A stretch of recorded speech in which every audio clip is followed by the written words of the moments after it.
Vivendo o Caminho Infinito. Capítulo 1. O Mistério do Invisível. Ao longo dos tempos, os homens buscaram compreender o mistério da vida. Eles procuraram por algo chamado segredo da vida, particularmente o segredo do sucesso e da felicidade.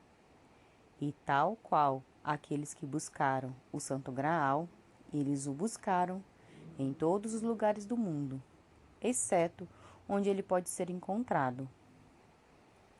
As pessoas verdadeiramente bem-sucedidas da vida não são facilmente identificadas, porque, embora seja fácil encontrar uma pessoa que adquiriu mais milhões ou aquela que ganhou a maior fama em alguma área, nem sempre é fácil encontrar aqueles que alcançaram sucesso verdadeiro. O sucesso deve trazer felicidade e, especialmente, paz interior e segurança. O verdadeiro sucesso significa algo muito diferente da mera aquisição de coisas ou a obtenção de poder ou glória pessoal. A vida espiritual pode trazer consigo tanto fama e fortuna quanto a vida material. Estes são adquiridos, em primeiro lugar, não como a meta, mas como as coisas acrescentadas. Em segundo lugar, não de fora, mas de dentro, através de uma compreensão de sua fonte. Na vida material, tudo o que pode ser ganho de fora é necessariamente limitado, mas não há absolutamente nenhum limite para a realização de uma pessoa que descobriu o segredo da vida interior. Nisso reside a diferença entre a vida material e espiritual. O segredo da vida interior é revelado através da meditação, que em seus estágios iniciais é um ato de percepção consciente por meio do qual fazemos contato com uma área de consciência dentro de nós mesmos, que na verdade é o depósito de nossa vida. Houve um tempo em que o homem era um ser puro e espiritual, em que vivia inteiramente dentro de si mesmo, em que seus pensamentos sempre permaneciam no centro de seu ser e a vida fluía de dentro para fora.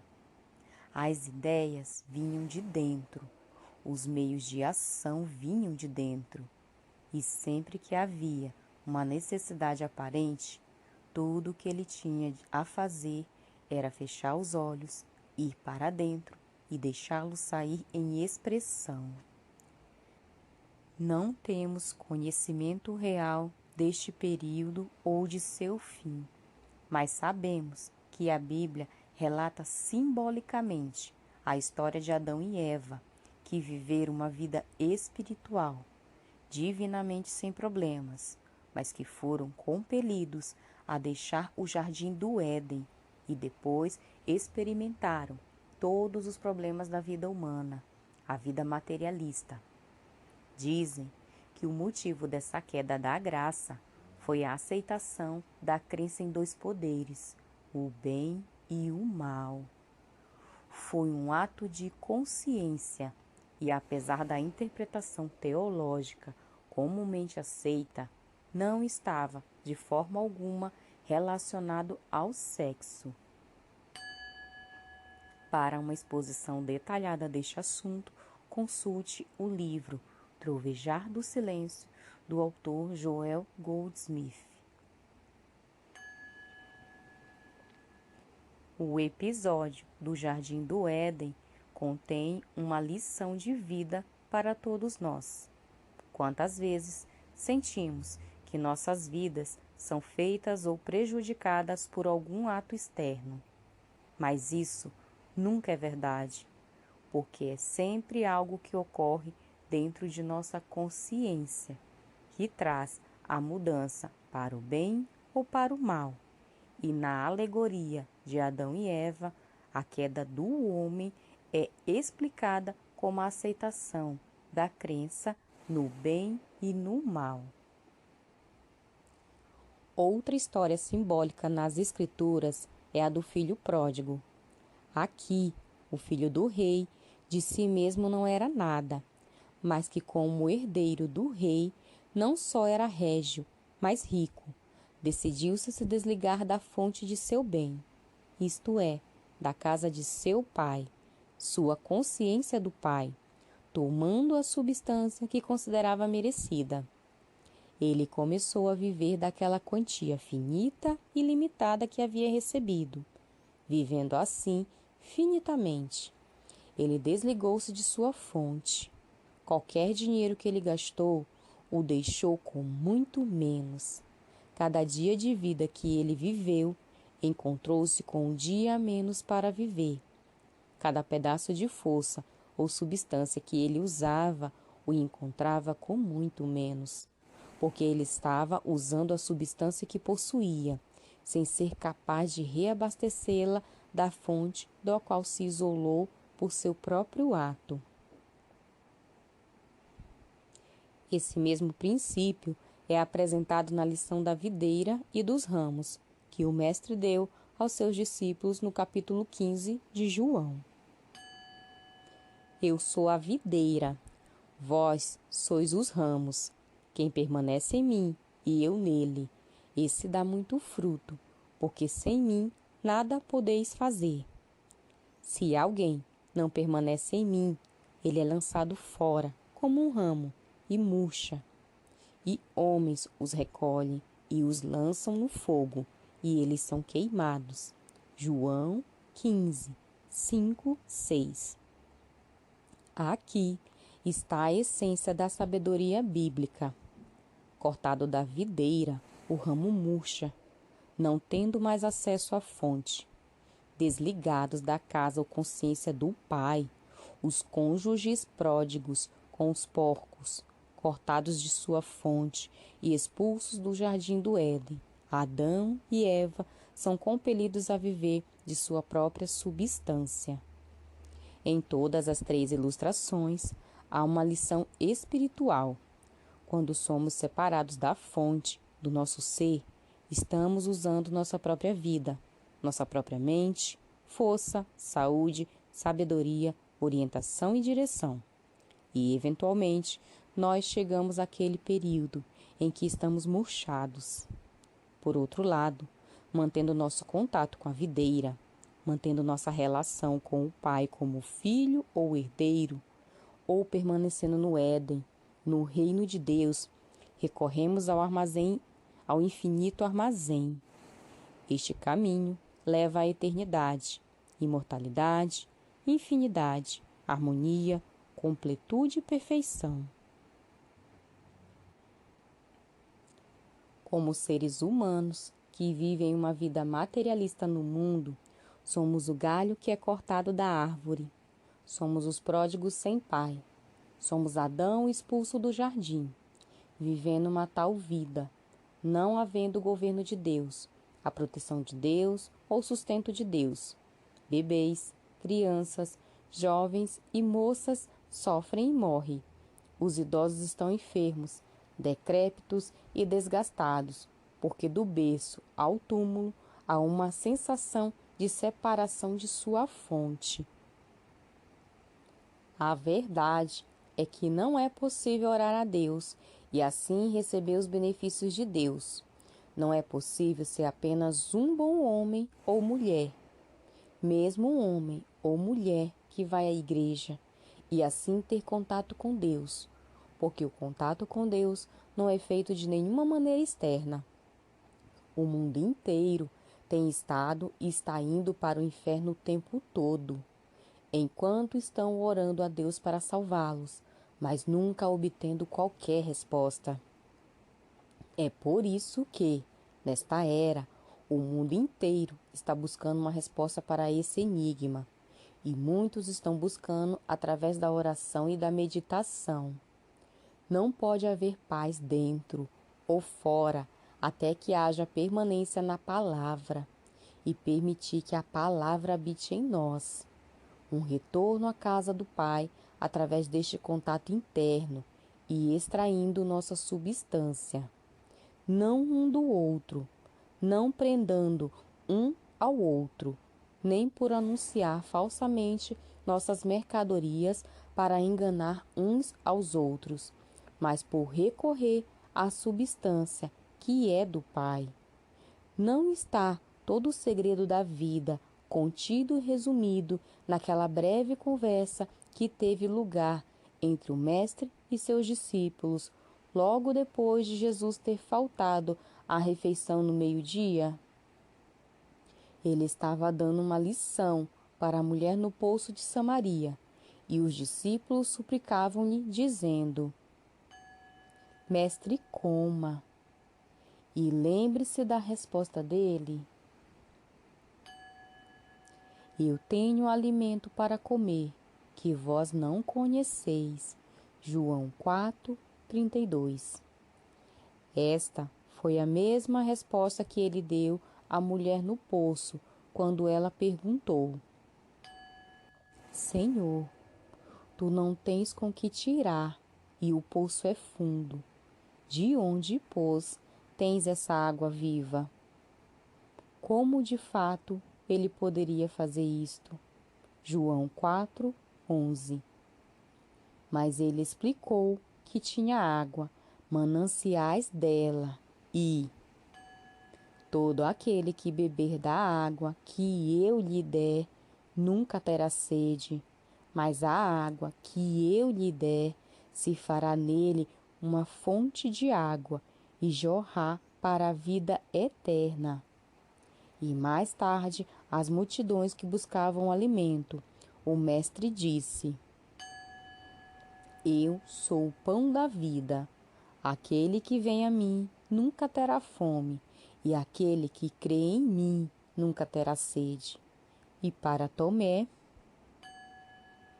Eu sou o caminho, a verdade e a vida. João 4:11, João 6:35, João 14:6. Ele estava ensinando que dentro de nós está incorporado tudo o que é necessário para a nossa vida e para nosso desenvolvimento, para nossos negócios, companheirismo e suprimentos. Dentro de nós, pela graça de Deus, o Pai fala: Filho, tu estás sempre comigo, e tudo o que eu tenho é teu. Tudo o que eu tenho. Onde está esse Pai? Onde está esse tudo que eu tenho? E o Mestre diz: Dentro de você. O reino de Deus está dentro de você. O reino de Deus, a totalidade de Deus está dentro de nós. Lucas 15:31. E assim aprendemos o mistério da vida. Aprendemos que se quisermos explorar o armazém infinito, se quisermos atrair para nós o bem infinito, harmonia infinita, abundância, totalidade, perfeição, plenitude, alegria, satisfação, segurança e proteção, é necessário extraí-los de dentro de nosso próprio ser. Para o ser humano, é ensinado a olhar para fora de si, e mesmo em suas orações, para olhar para o céu ou para olhar para um crucifixo, uma estrela ou algum outro símbolo. Vem como uma estranha revelação de que não só não há nada lá fora, mas não há necessidade de haver nada lá fora. Mesmo se houvesse, não teríamos necessidade disso. Por quê? Eu tenho um alimento para comer que vós não conheceis. Eu posso te dar água viva, mesmo sem balde, mesmo sem poço. Eu sou o caminho, a verdade e a vida. Eu sou Ele, e tudo que existe está dentro de mim. A única maneira pela qual essa carne, vinho e água podem ser extraídos para fora em expressão visível é fazendo contato com essa fonte interior.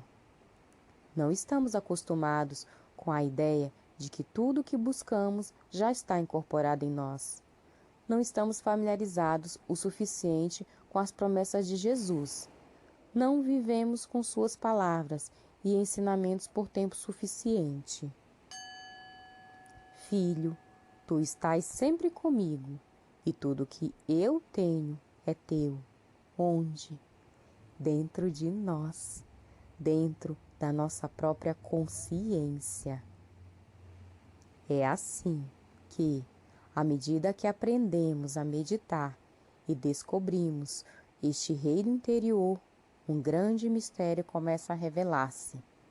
Quando paramos para pensar sobre isso, não podemos deixar de perceber que tudo no mundo que sempre tememos é externo ao nosso próprio ser, seja uma pessoa ou um exército, sejam balas ou veneno, clima, tempo ou tempestades, seja o medo de estar no ar ou no oceano.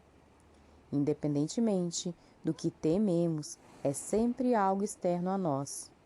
O primeiro segredo, portanto, que aprendemos na meditação, a primeira revelação que nos vem é que todo o poder está dentro de nós e que não existe nenhum poder externo que possa agir sobre nós. O mestre disse a Pilatos: não poderias ter nenhum poder contra mim, se não te fosse dado de cima. E, no entanto, Pilatos era o grande poder temporal de sua época. O mestre disse à tempestade: paz, fique quieta. E tudo ficou quieto. E ao paralítico: levanta-te, toma a tua cama e vá para a tua casa. E ele o fez. Ou ao homem com a mão atrofiada: estende tua mão, e ela foi restaurada. O ensino do mestre é uma revelação totalmente nova de que o reino de Deus, o reino do poder, está dentro, que todo o poder está dentro. Este é um conceito totalmente novo e, portanto, o primeiro passo que devemos dar na vida espiritual é perceber que o reino de Deus está estabelecido dentro de nós. Em segundo lugar, reconhecer que tudo o que tememos, mesmo quando nos chega sob o pretexto de lei material ou mental, não é poder. Agora, a Escritura torna-se compreensível e significativa. Deus nos deu o domínio. Ele não deu as estrelas, ao tempo ou ao clima. Deus não deu poder ou domínio aos venenos, às infecções e aos contágios no mundo. Deus não deu poder a balas e bomba. Deus nos deu domínio sobre tudo o que existe entre o céu e o inferno, para cima ou para baixo, dentro ou fora.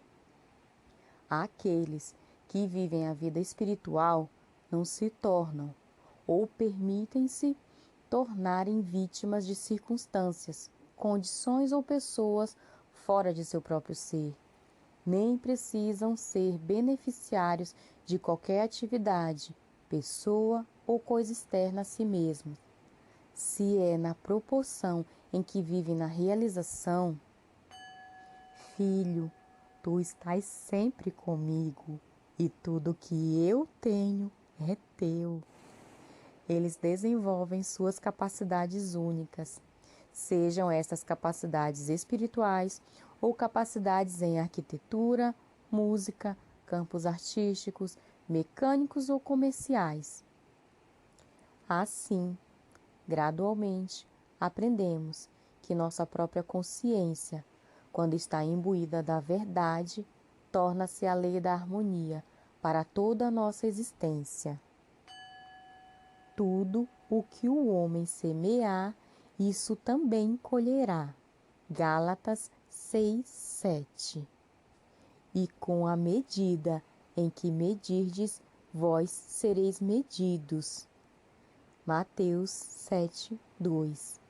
Indicando assim que nossa experiência se desdobra em nosso próprio ser.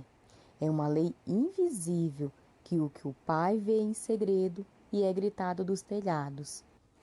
Se nós decidirmos por uma vida como músico, artista, escultor ou arquiteto, descobriríamos com esta verdade que não temos que sair e fazer propaganda para que sejamos conhecidos, mas que, automaticamente, invisivelmente, espiritualmente, nós atrairemos para nós aqueles de nosso próprio estado de consciência, aqueles que podemos abençoar e aqueles que podem nos abençoar. Existe um vínculo invisível entre todos nós. Existe um vínculo invisível entre você e todos aqueles que representam o estado de consciência em que você se encontra. Há um vínculo invisível entre mim e todos aqueles que estão sintonizados com o estado de consciência que represento. De modo que, se eu quiser atuar como um professor espiritual ou praticante, nunca preciso anunciá-lo. Preciso apenas ficar sentado em silêncio em minha própria casa e esperar que o mundo abra caminho até a minha porta. Vivendo a vida do espírito, não há mais culpa por eventos desfavoráveis ligados a pessoas ou circunstâncias externas a nós. E aqueles que se tornam avenidas ou instrumentos do nosso bem são reconhecidos como instrumentos de Deus. É o princípio divino que os utiliza para nos trazer seu bem. E Deus, Ele próprio, é a fonte. Adão e Eva, o pródigo, o ramo que foi cortado da videira, todos eles se tornaram o que eram, porque se separaram de sua fonte.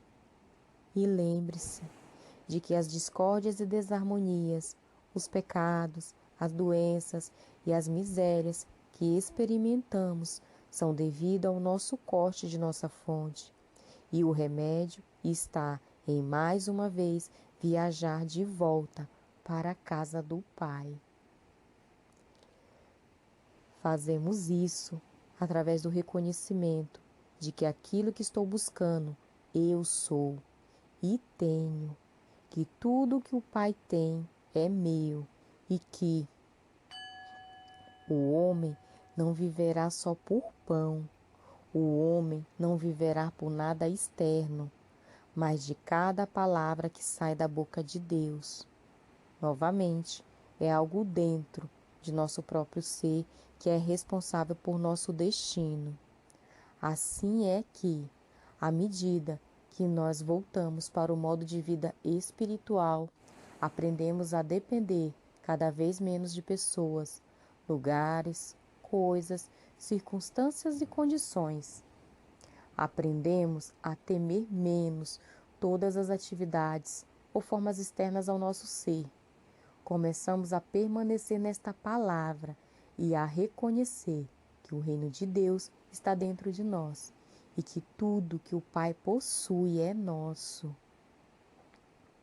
Quando isso acontecer, um dia, em nossa meditação, ouviremos as palavras que nos libertarão, nos livrarão de todas as discórdias e desarmonias externas, de todas as provações e tribulações deste mundo. Então, nós também seremos capazes de dizer como Jesus: eu venci o mundo. E ouviremos uma palavra em nossos ouvidos: eu nunca te deixarei, nem te abandonarei. Eis que eu estou sempre convosco, até o fim do mundo. Eu sou o teu pão, o teu vinho, a tua água e a tua carne. Eu sou a tua vida eterna. Eu sou teu ser imortal. Eu sou a ressurreição, de modo que se teu corpo, tua casa e teu fornecimento forem destruídos, se tudo isso for destruído, eu os levantarei. Dei-me apenas alguns dias, e eu, no meio de ti, os levantarei. Eu estou mais perto de ti do que a respiração, mais perto do que as mãos e os pés, e eu nunca te deixarei, nem te abandonarei. Se eu subir ao céu, eu estarei lá. Se temporariamente você fizer sua cama no inferno, eu estarei lá. Se você caminhar pelo vale da sombra da morte, eu estarei lá. Não tenha medo, sou eu. Não tenha medo, eu nunca te deixarei, nem te abandonarei. Não tenha medo, não tema. Eu sou a fonte da tua vida. Eu sou tua vida. Eu estou mais perto de ti do que tua respiração.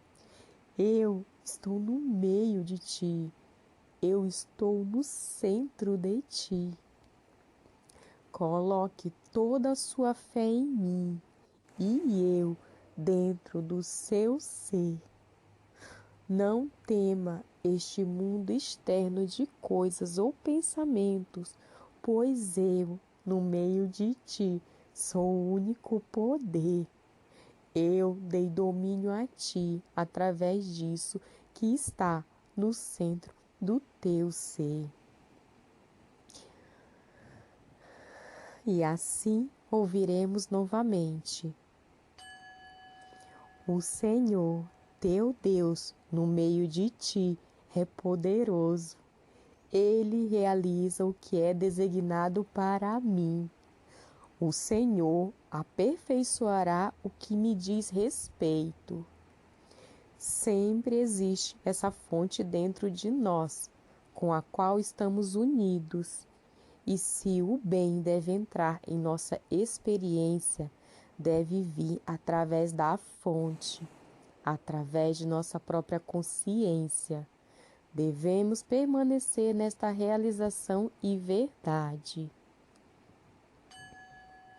Eu sou um com o Pai, e tudo que o Pai tem é meu. A presença de Deus em mim é minha segurança e proteção.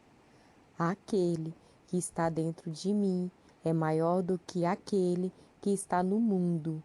Aquele que está dentro de mim vai adiante de mim para endireitar os lugares tortuosos. Aquele que está dentro de mim vai preparar mansões para mim. Somos nós que devemos conscientemente e especificamente permanecer nesta palavra, dia a dia, até que, eventualmente, estejamos permanecendo lá a cada dia, todos os dias.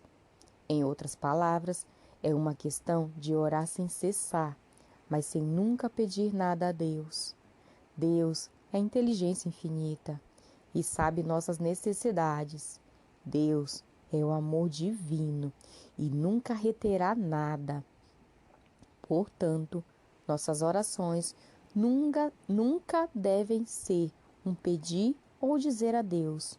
Nossas orações devem sempre ser um reconhecimento de Deus, um reconhecimento de que Ele está mais perto de nós do que o respirar, um reconhecimento de que Ele é nossa vida eterna, que Ele é a mente, inteligência e sabedoria de nosso ser, que Ele é nosso pão, carne e vinho. Não procuremos fora de nós mesmos o que comeremos ou beberemos, ou com que nos vestiremos. Trabalhe sim. O trabalho é o nosso destino, porque Deus está trabalhando um destino espiritual, através de nós. E porque nosso destino é tratar dos negócios de nosso Pai. Sempre teremos trabalho a fazer. Estaremos sempre ocupados, e quanto mais próximo for o contato que fizermos com nosso Pai, mais ocupados estaremos e mais horas trabalharemos. Mas trabalharemos como um meio de nos expressarmos, e nosso fornecimento será a ação reflexa dessa expressão. Pode vir diretamente de nosso trabalho ou não, mas não nos preocupará de como ele virá, porque viveremos com a certeza de que não precisa vir de fora, não tem que vir de nosso trabalho, visto que é nossa herança. Desde o início, eu e o meu Pai somos um, e tudo que é necessário para demonstrar esta verdade é viver na palavra.